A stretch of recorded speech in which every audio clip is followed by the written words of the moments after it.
3 call. Dewey just swiped a rich guy's wallet, then tossed it right back onto the ground the next second. He tapped the wealthy man on the shoulder and told him his wallet had fallen out. The rich guy wanted to thank Dewey, so he handed him a $100 bill. But what the man never saw coming was Dewey turning around and giving the cash straight to a beggar woman standing behind him. Turns out Dewey was a modern-day Robin Hood. He had insane lock-picking skills. He could crack any regular door lock out there in just seconds. Every night he snuck into the homes of the wealthy and powerful, yet he never stole a single valuable item. Instead, he left cool street art graffiti all over their walls. He racked up millions of followers online because of this. This time he set his sights on breaking into the local high court judge's mansion. He was totally shocked the second he stepped inside. The place was filled with all kinds of restraining gear. He found stacks of men's photos inside a drawer. He knew for sure this villa was hiding some dark secrets. He walked over to a closet in the basement and moved to the back. And sure enough, he found a hidden secret room. He peeked through the peephole. Dewey got so scared he collapsed to the floor, totally freaked out. He knew he had to bolt from this creepy place fast. Just then all the lights upstairs flickered on. The judge had come back home out of the blue. The judge had a break-in alert installed on his phone. That's why he rushed back to check the house. He saw nothing was missing inside,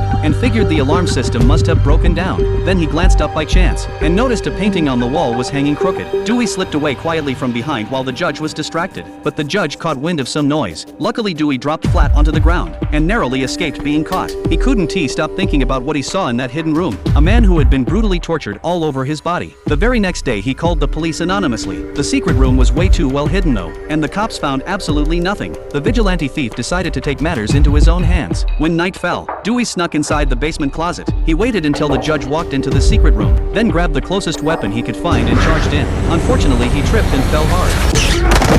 The judge whacked him right on the head out of nowhere. After that he burned Dewey's body down to ashes and flushed everything down the sewer. 3 days passed with no word from Dewey. His mom got worried and called the police. After the officers finished taking her statement, Luca standing nearby acted really strange, like he knew exactly what had happened. He was Dewey's partner after all. The mysterious online graffiti hero was actually the two of them working together. They snuck into rich folks' houses and left their art, and built up millions of fans online. A while back though, Luca's girlfriend got pregnant, so he decided to hang up his boots for good. But he knew Dewey's final target was none other than that corrupt judge's home. To keep their identities safe, Luca secretly took mail from the judge's house and left it inside a cabinet at Dewey's place. He made sure Dewey's mom would find it. This way she would naturally call the police and get officers to search the judge's property. Top detective Anna was assigned to this case. She combed through every corner of the judge's house carefully until she made her way down to the basement. Her professional instincts kicked in right away. She spotted the hidden room behind the closet. The judge froze on the spot, but he had no choice but to open it up for them. Anna stepped inside and saw the room was spotlessly clean.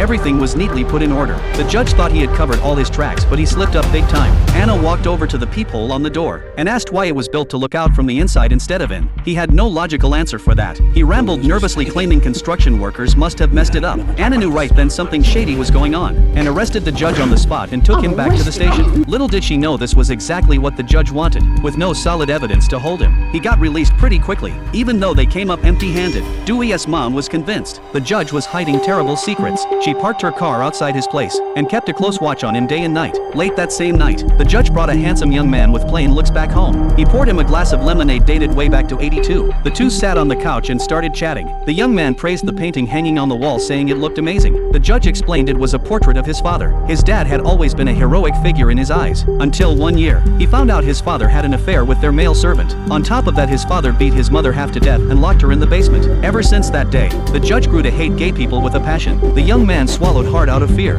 He had told the judge earlier that day he was attracted to men. He made up an excuse to head to the bathroom, but after a few steps he realized his drink had been spiked with drugs. By the time he got back to the couch, his head was spinning badly. While the judge turned to pour another drink, he took a huge risk and climbed out the window. Thankfully Dewey's mom was still keeping watch outside the gate, and the young man managed to escape with his life. The judge flew off the handle. He picked up Dewey's old phone and started going through it. That's how he figured out the woman camped outside was Dewey's mother. He saw she kept spying on him every single day, so he deliberately hid a set of keys inside a box by the front door, making sure she would spot them. Then he pretended to leave the house to run errands. Just like he planned, Dewey's mom fell for the trap and snuck inside the mansion. She searched every single room but found no sign of the judge. Meanwhile, he had been waiting for her right at the entrance all along. 3 days went by and there was no sign of Dewey's mom either. Luca knew something terrible had happened. He smashed a window and broke straight into the judge's house. He came across funeral supplies inside. Grief hit him like a a ton of bricks. He swore he would avenge Dewey and his mother no matter what. Deep into the night he put on all black stealth gear and crept up to the sleeping judge, planning to knock him out with a single swing. Shockingly, the judge slept with his eyes wide open. He grabbed a pillow and fought back in the blink of an eye. The two men started brawling fiercely.